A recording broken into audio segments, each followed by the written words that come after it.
Umutekano umunezero ntangere vyo gusubira kubana namwe banywanyi bacu muriko murabana natwe makuru n'ibiganiro vya misi yose tubandanya gushikiriza kuri no mbonesha kure yacu ari nayo yanyu Muhuza TV. Numwe tugiye kubageza ko rero amakuru kuri ubu ariko aravugwa agezwe ko nga mu gihugu c'u Burundi.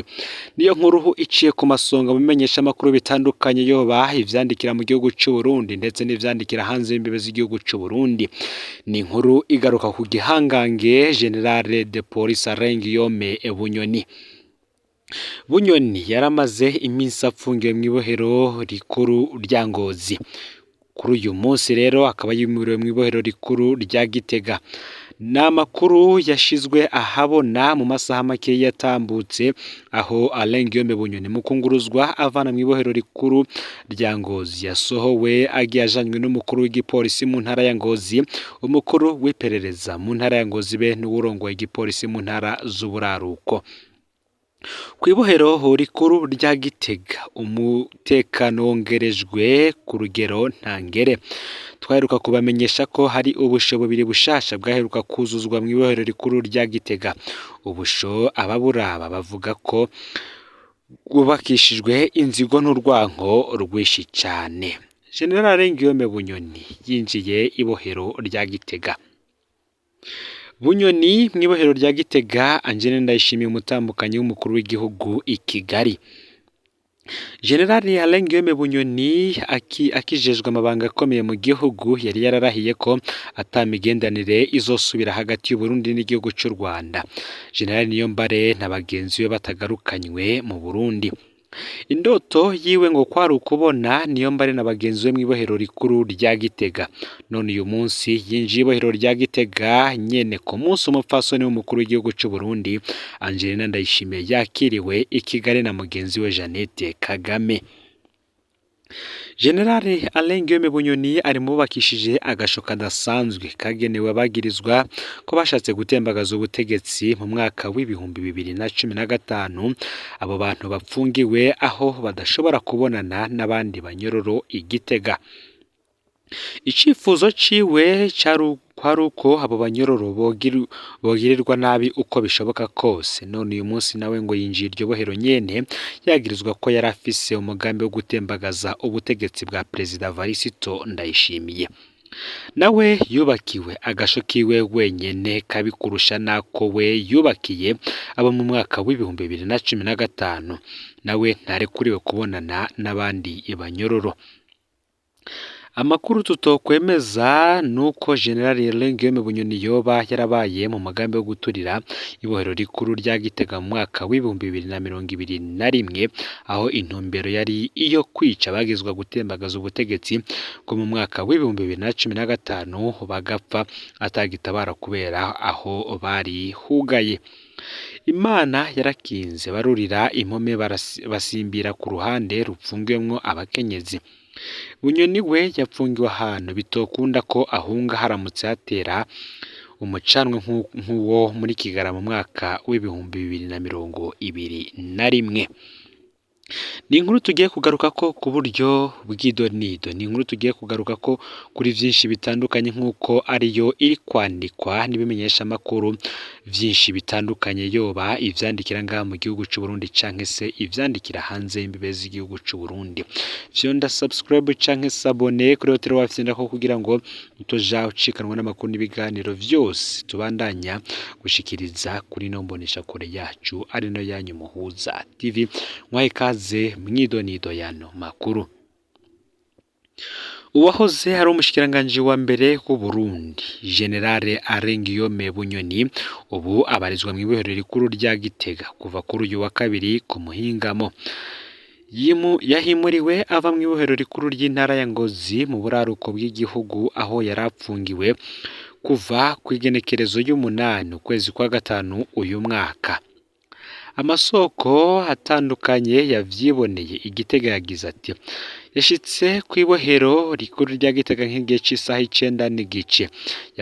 Yaraherekejwe n'abapolisi isinzi bafise ibikoho binini.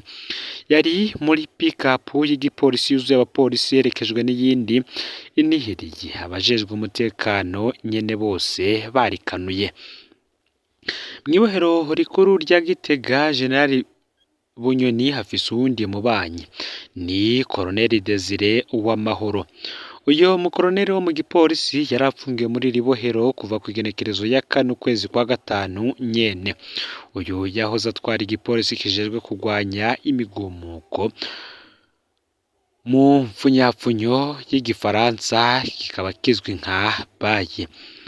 Abo bagabo babiri bapfungiwe mu bibanza bidasanzwe nk'uko ijwi rya Amerika ryabibwiwe n'amasoko atandukanye hamwe n'abahamya. Abahiboneye batangaje bati ni ivyumba bibiri vy'impome zifise intimbatimba za santimetero 50 bipima metero 4x4 bikaba bifise ubwogero n'ubwiherero vyubatswe hakoreshejwe amabuye akomeye cane. Uguhitamwo ibohero rikuru rya Gitega si igihamana, rirakwije ibisabwa vyose kugira abapfungwa bahari ntibahatoroke. Rikikujwe n'impome zitatu zimananye, rwa nyuma rukaba rupima imetero 7, hakaba hariko n'insinga umuyoro, niko bamwe mu bajejwe umutekano batangaje.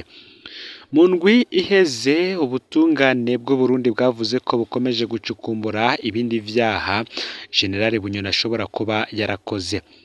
Mu gihe agifatwa yakurikiranwa ku vyaha bitatu nyamukuru, umuvugizi w'ibiro vy'umushikirizamanza kizigenza wa Republika na sentare ntahinyuzwa Agnes Bangiricenge yatangaje kuwa 4 igenekerezo ya 13 ku kwezi ko iruhande y'ivyo vyaha vyo guhungabanya umutekano w'igihugu, guhungabanya ubutunzi bw'igihugu no kurondera inyungu z'akazi bidaciye mu mategeko, ubu hiyongeyeko ibindi vyaha ari vyo ugutuka umukuru w'igihugu no gutunga ibigwanisho adafitiye uburenganzira.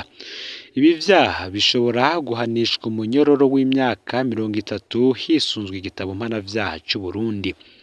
Pierre Claver Miburo, umuyobozi mukuru w'amabohero mu Burundi, niyitavye telefone igihe ibiro vy'i Nairobi vyamamagara kugira agire ico avuze kuri iyi nkuru, co kimwe na Agnes Bangiricenge. N'ubutumwa bwanditswe kuri WhatsApp nico kimwe ntibabushubije. Ibohero rya Gitega rero Arengeme Bunyoni yungururijwemo ni naryo ripfungiwemwo abashatse guhirika ubutegetsi bw'umuhisi Petero Nkurunziza mu mwaka w'2015 mu kwezi kwa gatanu, bo bakaba baramaze no gucirirwa umunyororo wo guherayo.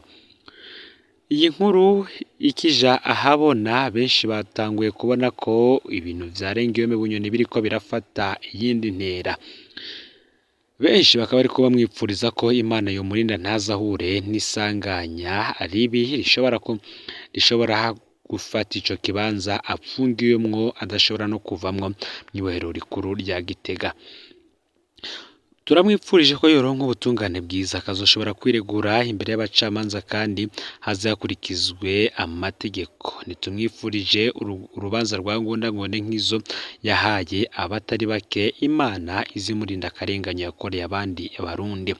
Ariko ngiki ni icigwa kuri benshi, bantu mukomeye murenganya abandi, bantu mukomeye mugakora ikibi, ejo ntimuzi iyo muzoba muri. Na Bunyoni nimwamurenganya namwe muzohembwa kurenganywa. Uko muriko muramufata nabi niko namwe muzofatwa nabi.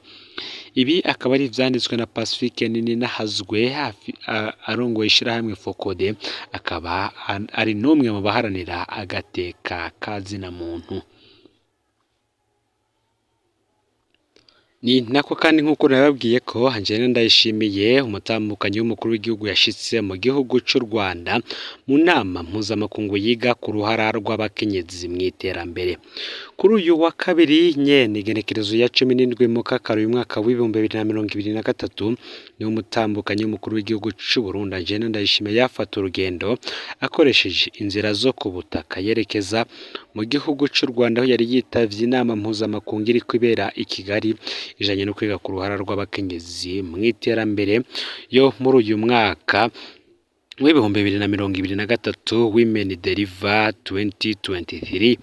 A.Ndayishimiye akaba yinjiye muri ico gihugu akoresheje inzira yo ku butaka aciye ku mupaka wa Gasenyi Nemba uhuza Burundi n'u Rwanda. Iyo nama ikaba yatanguye ku mugoroba wo ku munsi w'ejo ku wa mbere igenekerezo ya 16 mu Kakaro uyu mwaka w'ibihumbi 2023 ikaba yaratangujwe n'umukuru w'igihugu cy'u Rwanda Paul Kagame. Iyo nama kandi ikaba yitabiriwe na bamwe mu bategetsi badasanzwe ku isi harimwo uwo mu gihugu ca Hongrie umupfasoni Catherine Novak, umukuru w'igihugu ca Senegal Macky Sall hamwe n'umukuru w'igihugu ca Ethiopia. Mwomenya ko iyo nama yitezwe ko yitabirwa n'abantu barenga ibihumbi 6 baturutse ahatandukanye ku isi. Vyonda subscribe canke sabone kuri hoteli wafite ndako kugira ngo toje cikanwa n'amakuru n'ibiganiro tubandanya gushikiriza. Sangiza n'amakuru bagenza bawe kandi aho babaherereye hose kugira ngo nabo batoje bacikanwa n'abiriko biravugwa bigezwe ko ngaha mu gihugu cy'u Burundi, hanze imbeze y'igihugu cy'u Burundi ndetse no makungu ya kure. N'umuhuza TV Imana ibahezagire.